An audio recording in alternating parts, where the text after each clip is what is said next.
আমি আল্লাহ চাই না বান্দা তুই জাহান্নামে যা, কারণ বান্দা তোর মা বানায় নাই, তোর বান্দা তোর বাবা বানায় নাই। এরে আল্লাহর গোলাম, আমি আল্লাহ তোদেরকে কত মায়া করে বানাইলাম, শুধু মায়া করে বানাইছি তা নয়। আল্লাহ বলেন লাকাদ খালাকনাল ইনসানা ফি কাবাদ।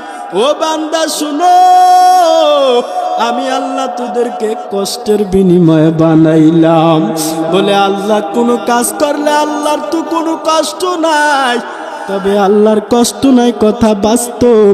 কিন্তু আল্লাহ যে কোরআনে বললেন লাকাদ খালাকনাল ইনসানা ফি কাবাদ।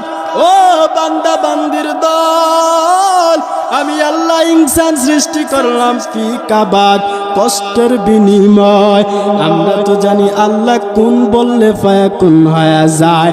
আল্লাহ বলেন তোদেরকে বানাইতে গিয়া আমি আল্লাহ চারটা জিনিসের সমন্বয় তোদেরকে বানাইলাম।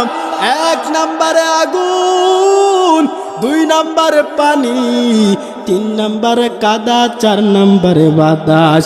এই চারটা জিনিসের সমন্বয় আমি আল্লাহ ফেরেশতা দিয়া হুকুম করলাম তোদেরকে বানাইলাম।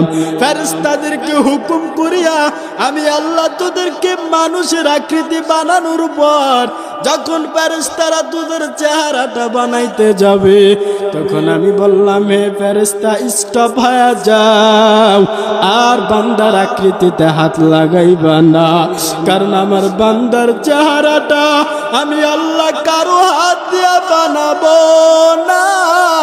আমি আল্লাহ বান্দার চেহারাটা আমার কুদরতি নিজের হাত দিয়া বানায় দেব। আল্লাহ কেন নিজের কুদরতি হাত দিয়া বান্দার চেহারাটা বানাইলেন? একটাই মাত্র কারণে, চেহারাটা দেহ থেকে বড় দামি। কারণ চেহারার গঠনেই বোঝা যায় লোকটার নাম কি।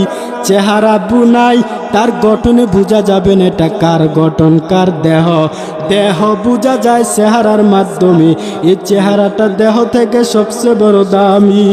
আল্লাহ বলেন ও ফেরেশতারা, এই বান্দার দামি জায়গাটা আমি আল্লাহর কুদরতি পায়ে ফালায় দিবে, আমি আল্লাহর কদমে সেজদায় ফালায় দিবে। অতএব চেহারাটা আমি আল্লাহ নিজেই বানাবো। আল্লাহ সুন্দর করে বানানোর পর